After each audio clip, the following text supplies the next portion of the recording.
Hello sa lahat! Nabitin ako dun sa huli nating nireview na perfume. So, I think I'm in the mood for another review sa perfume. So, ngayon is sa hapon dito sa Philippines. And nagre-relax lang tayo. Ayun nga, naging in the mood ako sa pag-review ng mga perfume. And para lalo ako ma-relax is tinitingnan-tingnan natin itong Shell. I really like Shell. So, bukod sa perfume, gusto ko rin ng Shell. Ayan.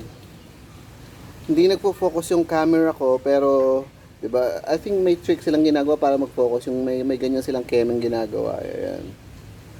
So, ayun. I really also like shells. So, may collection ako ng mga shells. And I really love them. Para bang pinapakita lang sa atin na gusto talaga tayong protektahan ng Diyos. Diba? At hindi lang basta pagpoprotekta, nakita mo naman kung gaano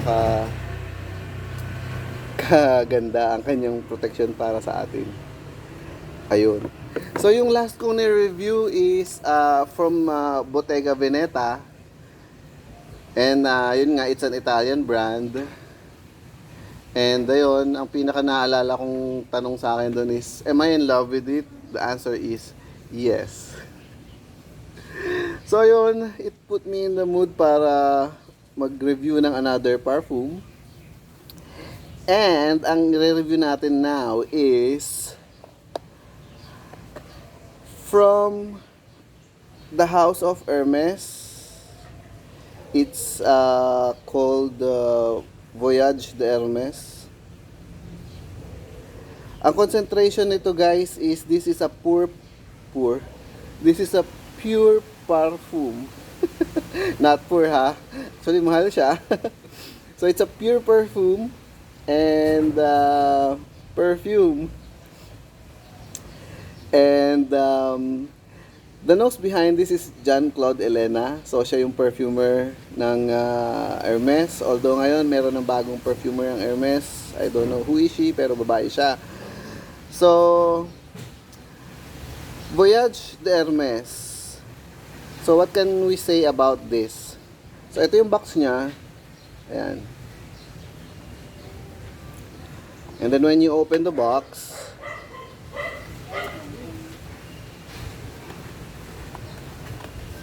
ito yung bottle niya.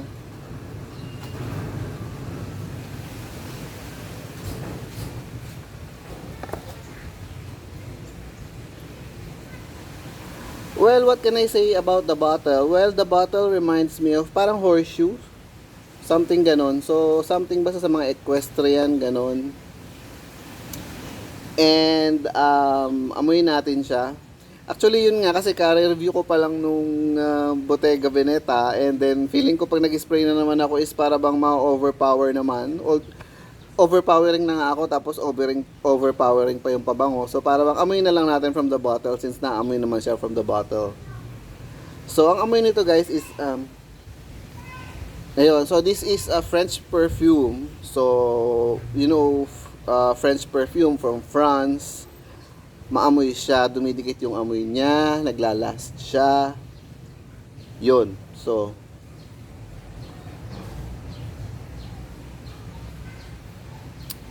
kakaiba talaga tong perfume na to guys from other perfume kasi hindi siya parang pabango. Para siyang amplifier ng pabango gano'n na para bang wala talaga siyang amoy. Para lang siyang may halimuyak. Kumbaga sa pagkain, alam mo yung umami, alam mo yung Ajinomoto. Walang lasa yon, 'di ba? Pero malinamnam. So ganun, ito walang amoy pero mahalimuyak. So ganun. So pag ito in-spray mo, tapos naglagay ka ng ibang perfume, ayun. Kumbaga, kung amoy adobo yung kumbaga ko yung pang ipapabango mo is adobo, tapos nilagyan mo nito, maglalo ka pa mag-aamoy adobo, ganun. Pero parang di yata okay yung pagkakahambing ko kasi nga we're talking about perfume and then pagkain yung pinag-uusapan. It will put us off from perfume, pero hindi naman sana. So ayun, para siyang amplifier ng mga pabango. Wala kang specific na flower or spice or kahit ano na maaalala pag naamoy mo siya. Although nung first ko siyang maamoy, nung first time ko siyang maamoy is ang nasa isip ko agad is amoy siyang mamahalin, matapang na mamahalin, ayun. Amoy matapang, amoy mamahalin. So ayun, yun lang ang masasabi ko sa kanya. And ayun, some question and answer ulit tayo. So it is a French perfume, ayun nga. So first question is, okay ba siya all year long? Yes, okay siya all year long. Na-try ko siya ng summer, na-try ko siya ng malamig ang panahon. Okay siya, mainit o malamig ang panahon. And the next question is longevity niya. Well, I can say is hindi siya yung atomic bomb projection na tipong naamoy ka na nila. Hindi ka pa dumadating dun sa venue is naamoy ka na nila, ganon. Hindi siya ganon. Hindi siya ganon. Mga 8 hours, let's say, ganon. 8 hours, ganon. Ano ang naalala mo pag naamoy mo siya? Yun nga, nasabi ko kanina, wala ka talagang mysterious talaga tong pabangong to kasi wala kang maalala pag naamoy ko siya. Siguro ngayon, kasi naipabango ko na siya dati, di ba? Siguro ang maalala ko is, hahalimuyak ako nito pag pinabango ko ito.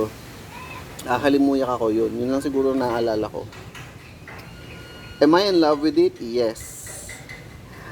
Lahat ng Hermes perfume gusto ko. Meron silang something doon sa pabango nila na siguro it's what do you call that? May ingredients siguro sila na uniform sa lahat ng pabango nila na talagang you'll know na it's an Hermes perfume. Yun, kahit ano pang variety niya, ganun, na pag naamoy mo, may signature siya ng Hermes. I'm in love with it. Marerecommend mo ba siya? Yes. Marerecommend ko siya, yes.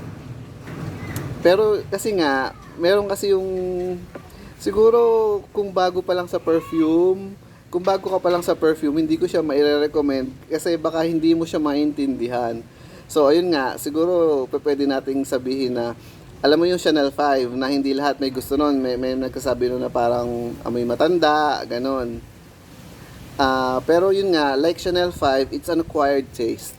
So kailangan maamoy mo siya muna ng maamoy bago mo siya ma-appreciate. So parang same nito na kailangan is maging marunong ka muna sa I'm not saying na marunong ako sa pabango ha, pero siguro yung marami ka nang naamoy na pabango bago mo siya ma-appreciate, ganon. Kasi kung baguhan ka pa lang sa pag-amoy ng pabango and then ito amoy mo, para bang hindi ko siya ma-explain, ganon. Unlike pag ang naamoy mo agad is jasmine, let's say amoy ng floral, amoy ng spice. So ganon ang chika niya. May question pa ba? So my first encounter with this perfume. Well, gift siya sa akin ng friend ko from Dubai. You know who you are. Ayun. So, nung binigay niya sa akin to, hindi ko pa siya inopen agad-agad kasi nga parang nahihiya ako pag ganun. Kasi 'di ba parang I don't know if it's what do you call this? Na kailangan, di ba, pag binigyan ka ng gift, i-open mo in front of doon sa nagbigay sa'yo, ganon. I don't know if it's an adequate way of opening gifts, ganon. Pero ako kasi, pag binibigyan ako ng gift, hindi ko ino-open in front doon sa nagbigay sa akin. Kasi baka mamaya, pag in-open ko, tapos hindi naman ako natuwa, di ba, alang ka nang mag-plastic ako na para bang mag-smile ako kahit di naman talaga nakakatuwa. So, ayun, nung binigay niya sa akin, hindi ko muna siya in-open. And then, on my way home, since pabango siya, syempre, excited tayo, mahilig tayo sa pabango. Inisniff ko lang siya muna on my way home, inisniff ko siyang ganon. And then, ang first thing na nasa utak ko, amoy mamahalin talaga siya, ganon. Kaya, ayun, text ko agad yung friend ko, na sabi ko, talagang solve na solve ako dun sa amoy niya. Kasi kasi nga amoy mamahalin talaga, ayun. And I think that should be it for this perfume, ano. So who is the nose behind this? It's John Claude Elena. So he's the perfumer of Hermes. Most perfume ng Hermes is siya yung nag-formulate. And ayun, disclaimer, hindi po ako expert sa perfume. Pangalawang perfume pa lang po ito na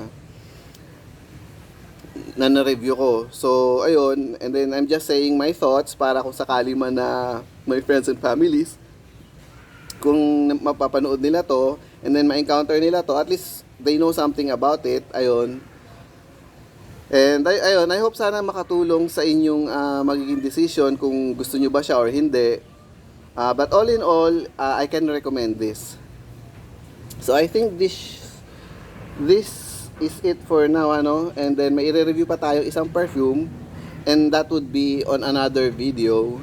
It's also from Hermes, hindi ko muna sabihin kung ano, and ayun, panoodin nyo na lang. So bye for now.